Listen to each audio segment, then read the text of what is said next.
अस्सलाम वालेकुम नाज़रीन, प्रोग्राम अनसेंसर्ड विद फयाज नाइच सगड मां हैं मुंहिंजो मेज़बान फयाज नाइच।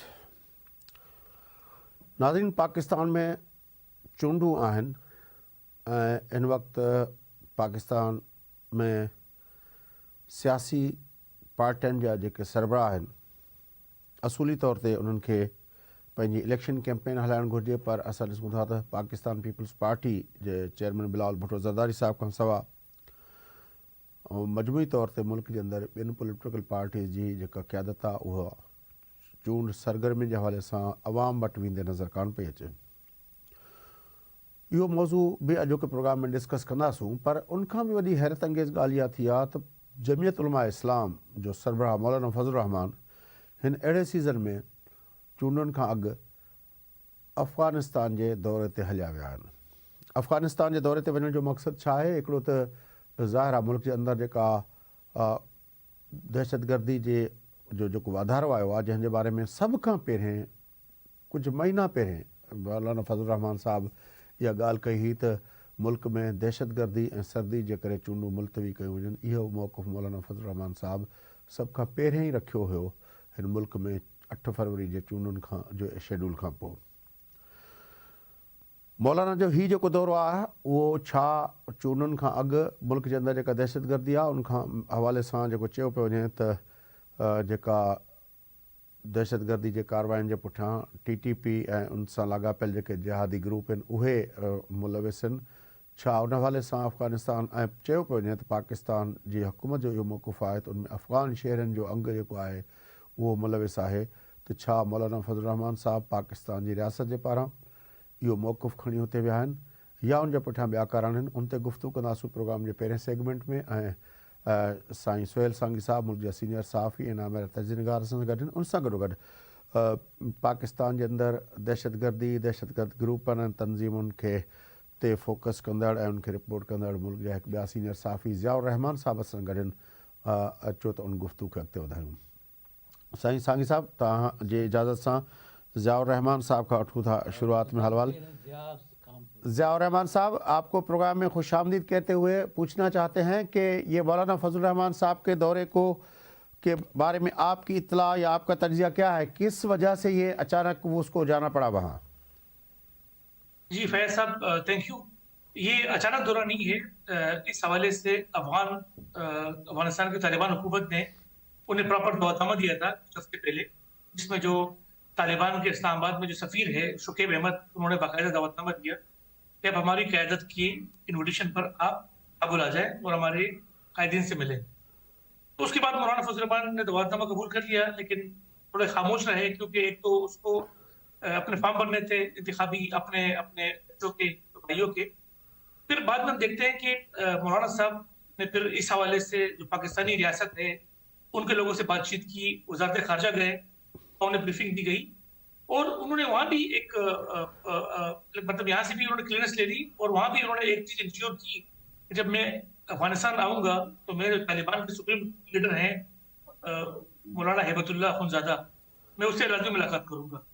तो चूँकि अफगान तालिबान खुद बड़े परेशान है, एक तो पाकिस्तानी रियासत की जानिब से जो अफगान माजरीन को निकालने का फैसला किया गया, उसके साथ साथ जो अफगान ट्रांजिट ट्रेड पर जो सख्तियाँ की गई है, जिसकी वजह से कराची पोर्ट पर हज़ारों इनके ट्रक फंसे हुए थे जो काफ़ी निकल गए। अब उनके चक्कर में उनके वज़ीर तिजारत आए थे पाकिस्तान, लेकिन चूँकि Afghanistan and land rock country है और उन्हें हर हाल में पाकिस्तान से तिजारत का उनको बड़ा फ़ायदा होता है, सस्ता पड़ता है, आसान पड़ता है ईरान की निस्बत। तो मेरा ख्याल है ये वो मामला थे जिसके ऊपर तालिबान की क़यादत चाह रही थी कि मौलाना फजल रहमान आए, बीच में किरदार अदा करें। तो पाकिस्तान भी चाह रही है कि जो तहरीक तालिबान पाकिस्तान के जो हमले बढ़ रहे हैं पाकिस्तान में, इस साल भी आपने देखी होगी जो डेटा आया हुआ है कि हमलों में काफ़ी इजाफा हुआ है। तो ये हमले काबुल में अफगानिस्तान की हुकूमत आने के बाद उनमें काफ़ी इजाफा हुआ है। तो एक अभी तवक्को की जा रही है कि क्या होता है, ये चीज़ें बहुत क्लियर नहीं है। इससे पहले भी पाकिस्तानी रियासत के कहने पे मुफ्ती तकी उस्मानी की क़यादत में एक उलमा कराम का डेलीगेशन गया था। किसकी क़यादत में सर? किसकी क़यादत में ज़िया साहब? तकी उस्मानी, अच्छा, जो दारुल कराची के मोतबे में, उनकी क़यादत में गया था। एक डेलीगेशन गया था कुछ महीनों पहले, वो नाकाम रहा। तो अब काफ़ी उम्मीद वाबस्ता है दोनों साइड मौलाना फजल रहमान के इस दौरे से। अच्छा, जो तकी उस्मानी साहब की सरबराही में उलमा का वफद गया था, वो इनिशिएटिव अफगान तालिबान रजीम का नहीं था, वो हमारी तरफ से एक वफद गया था, या उनको भी इस तरह दावत मिली थी जिस तरह मौलाना फजल रहमान साहब को दावत मिली है? ये बहुत अहम सवाल है। वो हमारी रियासत का इनिशिएटिव था, उसके अंदर उन्हें अफगान तालिबान से दावत नहीं मिला था। तो यही वजह थी कि उन्होंने मुलाकात नहीं की मौलाना हिबतुल्लाह से, जो इस वक्त तालिबान के मेन पावरफुल बंदे हुए हैं। लेकिन चूंकि मौलाना फजल रहमान को दावत दी गई है बाकायदा तालिबान एडमिनिस्ट्रेशन की तरफ से। अच्छा, क्या इत्तला क्या है कि मौलाना साहब का वफद कितने लोगों पर मुश्तमिल है? वहाँ पे वो जाएंगे तो ज़ाहिर है हैबतुल्लाह अखूनज़ादा साहब जो हैं वो तो काबुल में नहीं होते, तो जी वो मौलाना साहब की जो सरगर्मियाँ हैं वो कितने दिन तक वहाँ पे होंगे? काबुल के अंदर किसके साथ इंगेज करेंगे? फिर जब वहाँ जाएंगे अपना अफ़गान तालिबान के सरबराह से मिलने, तो उस वफद में ये 1-on-1 मीटिंग होगी या डेलीगेशन की सतह की होगी? कुछ है उसकी इतला? एक तो ये है कि डेलीगेशन का तो पता है कि पाकिस्तान से कौन कौन लोग गए। पाकिस्तान से जो लोग गए उनमें जो उनके बलूचिस्तान के अमीर है वो गए हैं, और जनूबी वज़ीरिस्तान से जो उनके साबिका एमएलए थे वो है, बाजोड़ से जो साबिक सेनेटर है वो उनमें शामिल है। उसके साथ साथ जो 3 बड़े मदरसे हैं, एक अकोड़ा खटक के एक शेखुल हदीस है शेख इदरीस साहब, और एक कराची की जामे बड़ोड़ा टाउन के एक मोहतमिम है मौलाना इमदादुल्लाह। तो ये इनका एक उलमा कराम का एक डेलीगेशन है कि वो लोग हैं जिनका अफगान तालिबान के ऊपर अपना भी एक असर है, एज अ उस्ताद शागिर्द या एज अ आलिम की हैसियत से। अब तक ये मालूम नहीं है कि मौलाना का शेड्यूल मालूम नहीं है कि मौलाना किस किस से मिलेंगे। आज तो उनकी मुलाकात हुई है, अफगानिस्तान के जो डिप्टी वज़ीर आज़म है उनकी मुलाकात हुई काबुल में। लेकिन मौलाना साहब ने कुछ दिन पहले एक इंटरव्यू में कहा था कि उम्मीद है कि उनकी मुलाकात होगी कंधार में मौलाना हिबतुल्लाह से। अच्छा, डिप्टी वज़ीर आज़म से मुलाकात हो रही है। डिप्टी वज़ीर आज़म का मतलब है अपना मुल्ला ब्रादर? नहीं, मुल्ला ब्रदर नहीं है, वो एक और है, मेरा नाम नहीं आ रहा है। एक और साहब से मुलाकात हुई उनकी काबुल में आज। उनके 2 डिप्टी वज़ीर आज़म हैं। जी। अच्छा, ये जो है पाकिस्तान के अंदर, जिस तरह आपने कहा कि मौलाना साहब गए वहाँ पे वजारत ख़ारजा, और बाकी आपने कहा कि रियासत से भी उनको ब्रीफिंग मिली और क्लियरेंस मिली, तो हमारी तरफ से अब इस वक्त जब इलेक्शन होने जा रहे हैं, और मौलाना फजल रहमान ख़ास तौर पर आपको याद होगा कि सबसे पहले वो शख्स थे जिसने 8 फरवरी के इलेक्शन के हवाले से 2 वजूहात की बुनियाद पर उसको पोस्टपोन करने की बात की थी, कि एक तो सर्दी का उसने सबब बताया था, दूसरा उसने सबब बताया था दहशतगर्दी का। आज भी जब वो जाते हुए जो उसने स्टेटमेंट दी है, तो उसने कहा है कि हालात की संगीनी को समझा जाए, और जो इलेक्शन अगर कुछ देर पीछे हो जाते हैं तो उससे कोई क़यामत नहीं टूटती। तो आपके ख्याल में, हमने सेनेट की रेजोल्यूशन का भी उसने जिक्र किया है, अब ये जो 8 फरवरी के इलेक्शंस हैं, आपके ख्याल में इसका कितना ताल्लुक है इस दौरे से, और उसके आप क्या समझते हैं इम्पैक्ट? जी, शुक्रिया। एक तो मैं बताना चलूँ कि जिनसे मुलाकात की उन्होंने डिप्टी वज़ीर आज़म, उनका नाम था मौलवी अब्दुल कबीर, और उनके साथ साथ अफगानिस्तान के जो वज़ीर ख़ारजा है तालिबान के, अमीर खान मुत्तकी, उनसे मुलाकात की उन्होंने। जहाँ तक आपके सवाल का ताल्लुक है, एक बात तो ये बड़ी तय है कि इस वक्त सबसे बड़ा थ्रेट जो है दहशतगर्दी का, जो हम रिपोर्ट्स देखते हैं सूबाई हुकूमत खैबर पख्तूनख्वा की, वो कहते हैं कि जो दाइश खुरासान है उसकी जानिब से जेयूआई को बड़ा थ्रेट है। हमने देखा कि जुलाई में बाजोड़ में एक हमला भी होता है जेयूआई की इत्तेहादी रैली पे, जिसके अंदर 60 से ज्यादा कारकुन हलाक होते हैं। उसके साथ साथ जो उनके एक और लीडर है तर्जुमान मौलाना हमदुल्ला, उन पे मस्तूम में हमला होता है, खुदकुश हमला, जिसको वो बच जाते हैं। इसके साथ साथ जो डेरा इस्माइल खान से उनके साहबजादे खड़े हुए हैं फायज महमूद, उनको भी डेरा इस्माइल खान पुलिस ने एक थ्रेट अलर्ट जारी किया कि आपको जंग खतरा है, तो आप गैर जरूरी मूवमेंट ना करें। मेरे ख्याल में 2 वजूहत है। एक तो ये कि सिक्योरिटी को जो कंसर्न है जेवाईएफ को, वो बड़े जेन्युइन है, लेकिन बात ये कि 2013 के अंदर इससे ज्यादा हालत बड़े खराब थे, जिसके अंदर लेकिन ज़ियाउर रहमान साहब, ये जो अपना दाइश खुरासान जो है, उसके ऊपर तो अफ़गान तालिबान का असर नहीं है, वो तो एक दूसरे के राइवल फोर्सेस हैं, एक दूसरे से लड़ रहे हैं। तो वहाँ जाके अफ़गान तालिबान से मुलाकात करके दाइश खुरासान के हवाले से मौलाना साहब क्या बात करेंगे? एक तो जो मौलाना साहब की जो पार्टी है वो इसलिए टारगेट हो रही है कि दाइश खुरासान समझती है कि ये अफगान तालिबान के इत्तेहादी है, تو ایک یہ بڑی وجہ ہے کہ اس کی وجہ سے JUI کی لیڈرشپ پر حملے ہوتے ہیں اور انہوں نے کافی پبلیکیشن میں بڑا تنقید بنایا ہے جمعیت علماء اسلام کی قیادت کو. دوسری بات یہ کہ چونکہ پاکستانی ریاست کو پتہ ہے اور افغانستان کو پتہ ہے کہ داعش خراساں ایک اور چیز ہے. ابھی جو پاکستانی ریاست نے اس کو بھیجا ہے وہ بھیجا TTP کے معاملے میں. کیونکہ داعش خراساں کا معاملہ بالکل ڈفرینٹ ہے. اس کے لیے تو افغان طالبان خود ان سے لڑ رہی ہے. اور تو یہ ہے کہ TTP جو اب کہتی ہے کہ ہم سیاسی جماعتوں کو یا پبلک ریلیز کو ٹارگٹ نہیں کرتے ہیں, لیکن چونکہ بڑے اسپلنٹر گروپ بنے آج کل پاکستان میں, تحریک جہاد پاکستان اس کے بارے میں کہا جاتا ہے کہ یہ TTP کا ہی اسپلنٹر گروپ ہے, تو اس کی جانب سے بڑے بڑے حملے ہو رہے ہیں. ابھی تک سیاسی پارٹیوں پہ حملہ نہیں ہوا, لیکن ہم نے دیکھا 2-3 دن پہلے کہ محسن داوڑ کی ریلی پہ ایک حملہ ہوتا ہے, اور JUI باجوڑ کے صوبائی اسمبلی کے امیدوار پر بھی ایک حملہ ہوتا ہے. تو یہ ہے کہ اس وقت جو زیادہ کنسرن ہے, جو تھریٹس ہے وہ JUI کو ہے, اور اس کے بعد جو قانون نافذ کرنے والے ادارے بتاتے ہیں کہ اس کے بعد جو تھریٹ ہے وہ ہے ANP. چلیں یہ تو طے ہوا کہ یہ جو JUI کو جو تھریٹ ہے وہ اس دورے سے اس کو ریلیف ملنے کا امکان نہیں ہے. جس طرح آپ نے کہا کہ وہ جو تھریٹ کی ہے وہ داعش خراسان سے ہے, تو داعش خراسان کے ساتھ افغان طالبان کا کوئی اس کو امپیکٹ نہیں کر سکیں گے, بلکہ وہ اس وجہ سے اس کو ٹارگٹ بنا رہے ہیں. دوسری طرف جو ہے آپ سے میں یہ معلوم کرنا چاہتا ہوں کہ یہ جو ہم نے پالیسی بنائی ہے, اور یہ پالیسی ہم نے تب سے بنائی ہے جب سے افغانستان کے اندر افغان طالبان کا ٹیک اوور ہوا ہے. اس وقت سے ہم نے وہ جو ہمارا پہلے تھا کہ یہاں پہ TTP سمیت وہ ملیٹنٹ گروپس جو تھے ان کے خلاف ہم ملٹری ایکشنز کے تھرو ہم نے ان سے اسپیس لیا تھا. کسی زمانے میں سوات تک وہ ان کی جو امپیکٹ آ گیا تھا, پھر وہ ہم نے وزیرستان تک ان کو خالی کروا لیا تھا. تو یہ جو ہماری پالیسی ہے جس کو اب بھی ہم کنٹینیو کیے جا رہے ہیں, جو پچھلی ہماری حکومت تھی اپنا تحریک انصاف کی, اور جس میں ہماری سیکیورٹی جو اپنا آفیسرز تھے ان میں باجوہ صاحب اور فیض حمید صاحب بیٹھے ہوئے تھے, تب ہم نے یہ پالیسی بنائی تھی کہ ہم جو ہے اب TTP کے ساتھ کو وہ ایک اس کو ملٹریلی اس کو فیس کرنے کے بجائے افغان طالبان سے بات کر کے اس کے لیے اسپیس نکال کے پھر ہم نے ان لوگوں کو لانا اور یہاں پہ بسانے کا جو فیصلے کیے. آپ کے خیال میں آج جب وہ ساری چیزیں چینج ہو چکی ہیں, نہ وہ اپنا سیکیورٹی اسٹیبلشمنٹ وہ ہے نہ حکومت وہ ہے, تو ہماری پالیسی اب بھی وہی جاری ہے؟ جی ایک بات تو یہ کہ جو TTP کے حوالے سے جی پاکستان کی جو افغان پالیسی ہوتی ہے یا TTP کی جو پالیسی ہوتی ہے یہ زیادہ تر ہماری عسکری قیادت بناتی ہے, صحیح ہے. اور کیونکہ جیسے آپ نے صحیح کہا کہ جیسے افغان طالبان نے کابل پہ قبضہ کیا تو اس وقت ہمارے حکمرانوں نے بڑی خوشی کا اظہار کیا, اور وہ اس امید میں تھے کہ جو افغان طالبان ہیں یہ ہماری بات مان کر TTP سے کو نکال دیں گے یا ان کو روکیں گے پاکستان میں حملہ کرنے سے.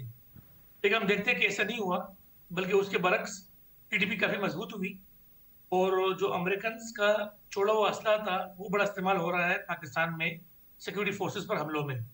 اور ہم نے یہ بھی دیکھا جیسے افغان طالبان نے قبضہ کیا تو انہوں نے بڑی تعداد میں TTP کی جو ملیٹنٹس بنی گورنمنٹ نے پکڑے تھے ان کو بھی چھڑوا دیا جیلوں سے. تو ایک طریقے سے ہم دیکھتے ہیں کہ TTP کا ریوائول ہوا ہے پاکستان میں, جو کافی کمزور ہو گئی تھی 2014 کے آپریشن کے بعد, کافی گروپ بندی کا شکار ہو گئی تھی, لیکن وہ دوبارہ مضبوط ہوئی. اب بات یہ ہے کہ ہم دیکھ رہے ہیں کہ یہ کچھ عرصے پہلے بھی ہم نے کہا کہ اب مذاکرات نہیں ہوں گے, اب ملٹریلی ہم اس کو ڈیل کریں گے. سوال یہ ہے کہ عسکری قیادت تبدیل ہوئی, پالیسی تبدیل نہیں ہوئی. جی پالیسی تبدیل نہیں ہوئی. میرے خیال میں ایک اثر نو سخت ضرورت ہے افغانستان کی پالیسی کو ریویو کرنے کی کہ کیا آپ کیا چاہتے ہیں, آپ بات چیت کرنا چاہتے ہیں, آپ آپریشن کرنا چاہتے ہیں, آپ کیا کرنا چاہتے ہیں, اور اس کا دائرہ تعلق ہے آپ کے افغانستان کے ساتھ تعلقات پہ, کیونکہ اس وقت TTP قیادت کو افغان طالبان نے پناہ دی تھی. اب یہ ایک انٹرسٹنگ بات میں آپ کو بتا رہا ہوں کہ جس دن ملا شیرین اخن اسلام آباد آئے دورے پہ, اسی دن جو افغانستان کے وزیر ریفیوجیز ہیں خلیل حقانی, جو افغانستان کے وزیر داخلہ سراج حقانی کے چچا بھی ہیں اور حقانی نیٹورک کا لیڈر بھی ہیں, ان کا ایک انٹرویو ڈاکومنٹری میں ایک انٹرویو چھپا جس پہ انہوں نے کہا کہ بھئی مجھے چھڑانے کے لیے TTP نے اس وقت کافی عسکری سیکورٹی فورسز کے کافی لوگ انہوں نے پروگرام بنائے ہوئے تھے. اس کے بعد ہمیں ظاہر ہے وہ تو ظاہر ہے ان کا ایک الائنس رہا ہے. آپ کی بڑی مہربانی ضیاء الرحمان صاحب, آپ نے ہمیں جوائن کیا. ناظرین JUI सरबराह मौलाना फज़ल रहमान जो जेको दौरो उन जे हवाले सां छा तफ़सील आहिनि, उन जा सबब कहिड़ा आहिनि ऐं हिन ख़िते जी सूरत हाल अफ़गान तालिबान सां पाकिस्तान जी रियासत जी सिक्योरिटी पॉलिसी जे हवाले सां गुफ़्तगू थी। वक़फ़ो वठूं था, वक़फ़े खां पोइ मोटी प्रोग्राम जे सिलसिले खे अॻिते वधायूं था। असां गॾु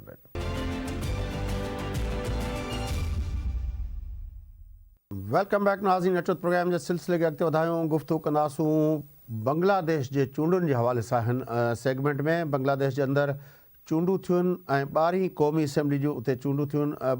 नेशनल पंहिंजो असेंबली जूं 12th जेका उन्हनि जी इलेक्शन थी आहे, पर इलेक्शन खां पहिरियों तमामु वॾी जेको आहे गहमा गहमी हुई ऐं उन गहमा गहमी उहा इहा हुई त बलोचिस्तान पंहिंजो बांग्लादेश जी जेका मुख्य अपोज़िशन पार्टी हुई, बांग्लादेश नेशनल पार्टी BNP जंहिंखे चइजे, उन जेको आहे पंहिंजो चूंडुनि जो बाइकआउट कयो आहे। उहा तव्हांखे यादि ॾियारींदा हलूं पंहिंजे नाज़रीन खे अंडरस्टैंडिंग लाइ त जेको जनरल ज़ियाउर रहमान हुयो, उनजी बेगम साहिबा ख़ालिदा ज़िया जेका आहे, जेका प्राइम मिनिस्टर बि रही चुकी आहे बांग्लादेश जी, उहा उनखे लीड कंदी आहे। जॾहिं त हिन वक़्तु जेका हुकूमत में आहे हसीना वाजिद साहिबा, शेख हसीना वाजिद साहिबा, उहा शेख मुजीब रहमान जी न्याणी आहे ऐं उहा 2 दफ़ा मुसलसल जेका उहा प्राइम मिनिस्टर रही चुकी आहे।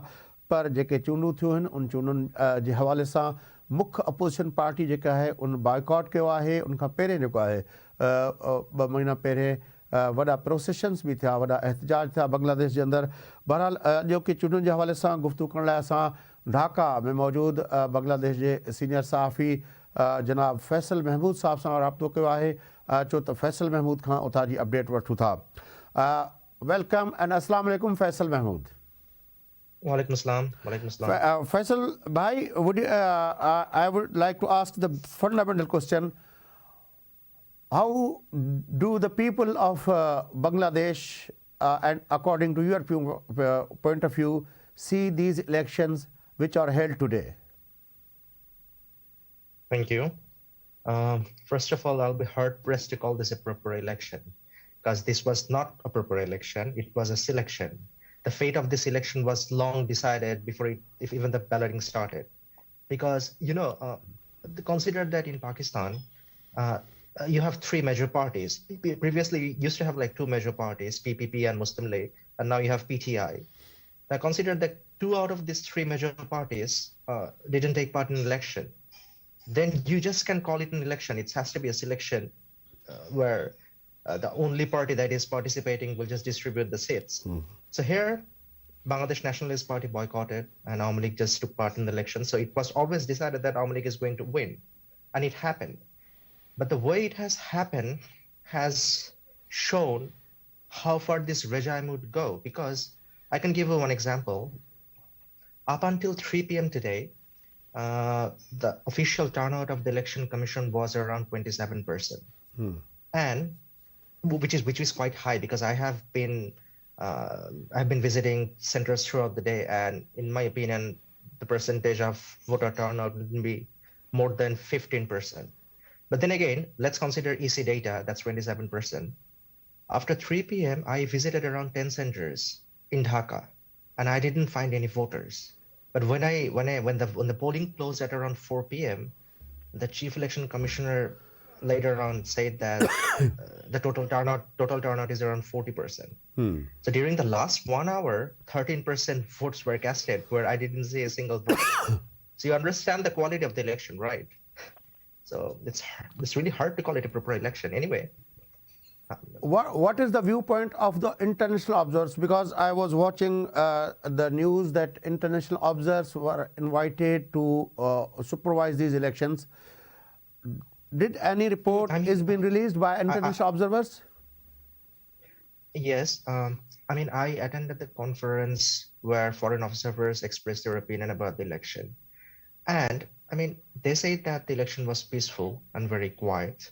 But when we asked about the turnout, most of the election observers say that they were not here to judge the turnout. They were here to see how the elections were conducted, whether this was peaceful, whether this was systematic, whether voters were able to cast votes properly. So in that sense, the election was obviously peaceful. If you consider the past 2 elections, I think in 2014, around 18 people died. And in 2017, around 17 people died. But this time, I think there is just only 1 death. So and there is no major violences. So if we consider that in that way, it was a very peaceful election because it was an election without any voters. So, I mean, you do the math. Again, foreign observers do their own things because, first of all, the foreign observers who were given the permission to observe the election, they were selected by the government. Those who were going to it be means they critical were of the not government, they were not nominated by their respective governments. It was not if, for example, not the United States observers were nominated by United States government or the State Department, or the UN European Union observers were not nominated by the European Union Commission. They were not. What was the process of selection? That's a good question. To be honest, I'm not sure because I think the European Union sent a team, and that was their officially mandated team. But I'm not sure about the United States. So in that sense, but European Union observers didn't give any observation after the election today. The Russian observers gave their election observation. The observer from the Gambia did so, from Palestine did so, but I haven't seen European Union given their reaction. So I have to wait for that. But then again, on your question, I'm not sure whether U.S. State Department sent any official observers here. Because I'm not sure at this point. Because I went through the reports and news that the U.S. government has already imposed sanctions on the government officials who were trying to restrict the fairness of elections. Yes, U.S. did that back in September, and they said that those who undermine the democratic process, a free, fair, and participatory election, they will fall under the U.S. visa sanction. But U.S. hasn't disclosed any name yet, and I don't know what the government will anticipate because it was obviously not a participatory election, free and fair. I don't know. That's up to the U.S. to judge, but. I'm not sure whether any direct sanctions or U.S. observers are talking about any sort of sanction right now. Maybe that will come later. So how many people of the opposition parties are being arrested as far as now, for example, human rights organizations or other, because political parties claim much more about their workers arrested. But what are the reports from the independent groups of human rights? How many workers of the opposition parties are being arrested till now? Since the October 28 protest, where BNP tried to muster a large number of people in the capital and try to create what in the police versions they try to create anarchy, I think more than 20,000 opposition activists and top leaders are being arrested, and some of them are given even jail sentences. But if we have to take like the independent observers data, which is like Human Rights Watch from United States, or Amnesty International's, they say that around 15,000. But they published a report around 2 weeks ago and 3 weeks ago, and within these 3 weeks, more people were arrested. So I think the number is above 20,000. What is the role of General Irshad's party, JSD? Jatiya Party. Yeah, Jatiya Dal.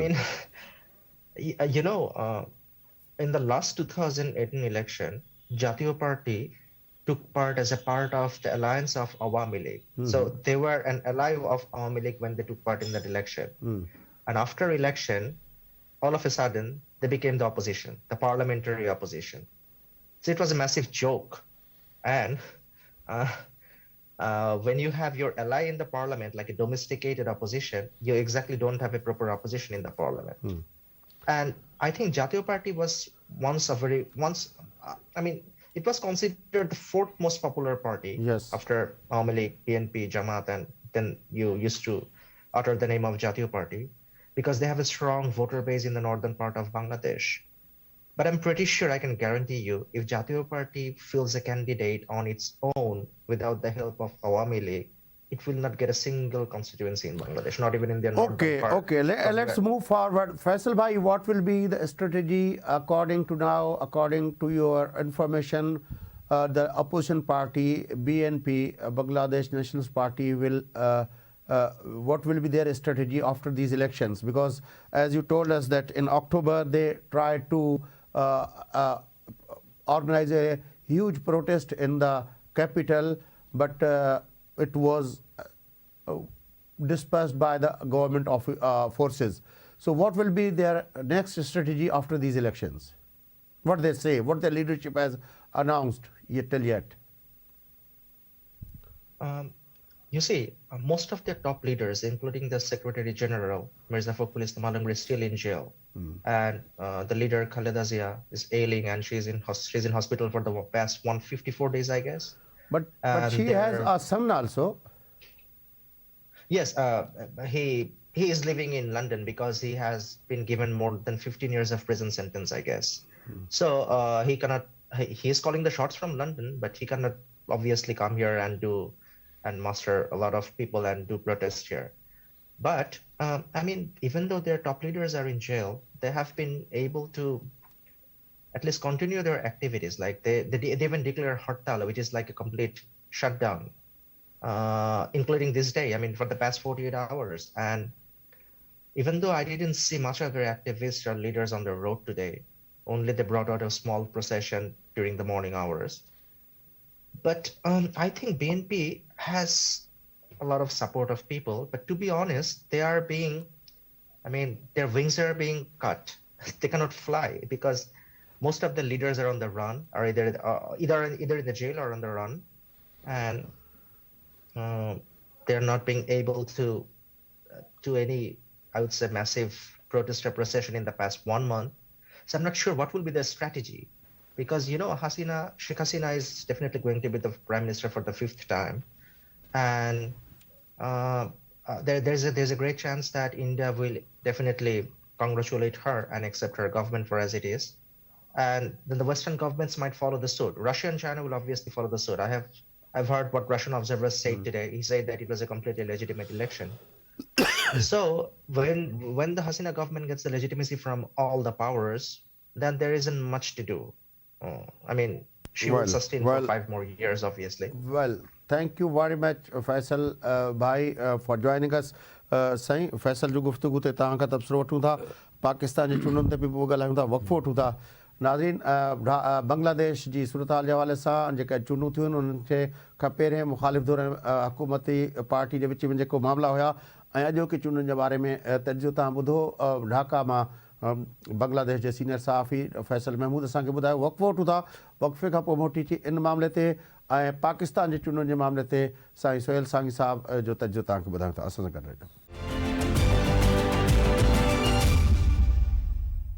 Welcome back नाज़रीन, अचो programme जे सिलसिले खे अॻिते वधायूं। वक़फ़े खां पहिरियों बांग्लादेश जे अंदरि जेके चूंडूं थियूं उन हवाले सां ढाका मां सीनियर सहाफ़ी फैसल महमूद असांखे जॉइन कयो। असां पाकिस्तान जे चूंडनि जो जेको मंज़रनामो आहे उन ते बि गुफ़्तगू कंदासूं, पर पहिरियों बांग्लादेश जे चूंडनि जे हवाले सां मुल्क जा सीनियर सहाफ़ी ऐं नामेरा तजनिगार साईं सोहेल सांगी साहब असांजे स्टूडियो में मौजूदु आहिनि, उनजो तबसरो ॿुधूं था। साईं सांगी साहब, तव्हां कीअं था सम्झो हीउ जेको बांग्लादेश जी सूरत हाल खे तव्हां कीअं एज़ अ जर्नलिस्ट उनखे ऑब्ज़र्व पिया कयो?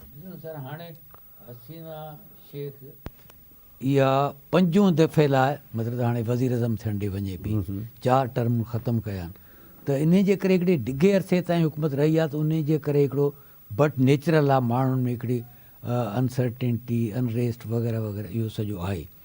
हिन जा शुरू वारा पीरियड त इलाही ॾाढो ठीकु ठाकु हुआ, हुनजी इकानमी इलाही डेवलप कई। ॿियो जेको फैक्टर आहे जेको पंहिंजे लाइ बि हिते प्रॉब्लम थिए पियो, उहो आहे त चीन जो वधंदड़ असरु।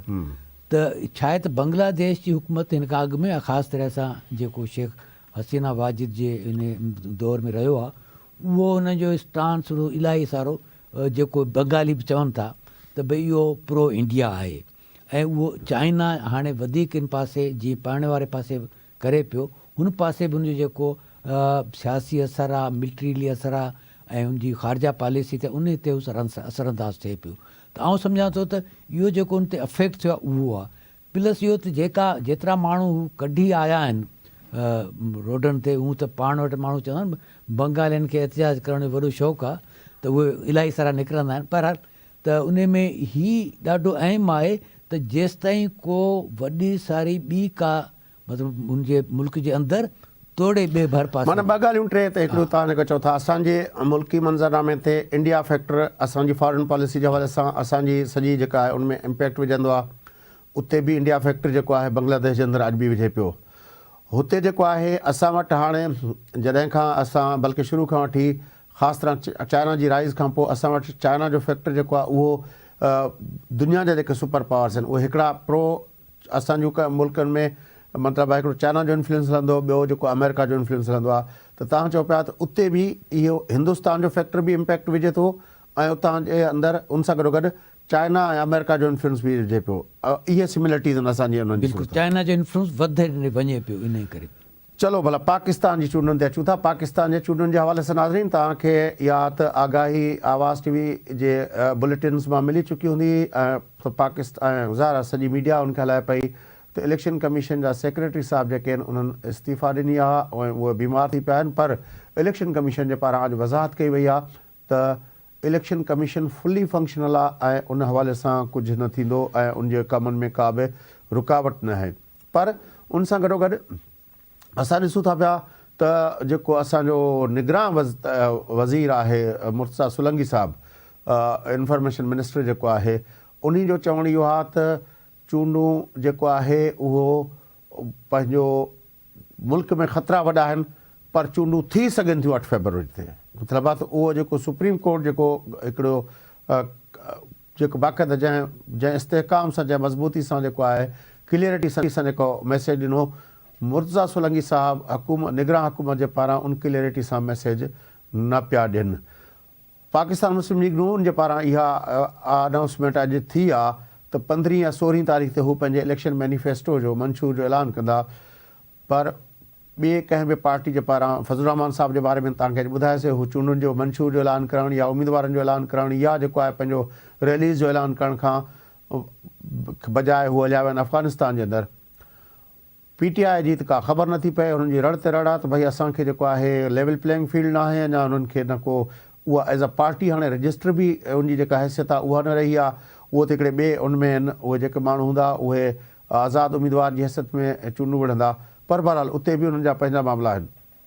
त मुल्क जे अंदरि चूंडुनि जो माहौल ठाहिण जे हवाले सां सवाइ पीपल्स पार्टी जे चेयरमैन बिलावल भुट्टो ज़रदारी खां सवाइ ॿियो को बि मुख्य लीडर असांखे हिन सॼे हिन में असांखे मूव कंदे नथो नज़र अचे। बिलावल भुट्टो ज़रदारी साहब पंहिंजो चूंड मुहिम जो जेको शेड्यूल आहे उहो बि पधिरो करे चुको आहे ऐं पर अञा ताईं मुस्लिम लीग नून जे पारां मियां नवाज़ शरीफ़ साहब जो या शहबाज शरीफ़ साहब जो या मरियम नवाज़ साहिबा जा के शेड्यूल पधिरा न थिया आहिनि।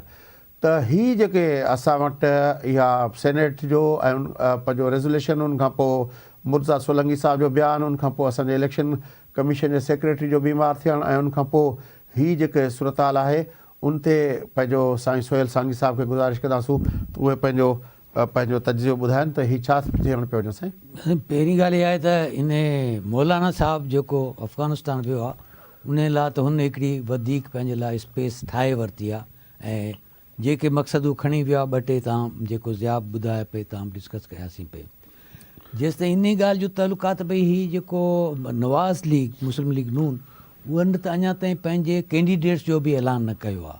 त इहो ॾाढो अहम आहे त हू केतिरो पोयां टाइम बचंदो जंहिंमें हू चूंड मुहिम हलाईंदा।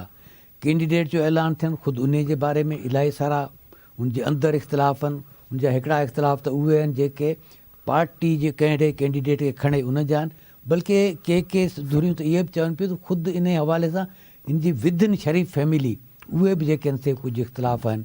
तंहिंजे करे हू अञा छा ते इख़्तिलाफ़ आहिनि उन में कुझु उम्मीदवार अहिड़ा आहिनि जंहिंजे लाइ उम्मीदवारनि जी सपोर्ट उन जे हवाले सां त उहो हिकिड़ो वॾो इम्पॉर्टेंट पहलू आहे जंहिंजे करे। पर उन मूंखे अलाए छो नथो लॻे त इन्हनि सभिनी मुस्लिम लीग नवाज़ चवे कुझु पई पर प्रैक्टिकली हुनजो को बि स्टेप मूंखे अहिड़ो न पियो लॻे जंहिंमें चए हू वाक़ई चूंडूं कराइण जे हक़ में हुजे। इहा ॾाढी हिकिड़ी शइ आहे।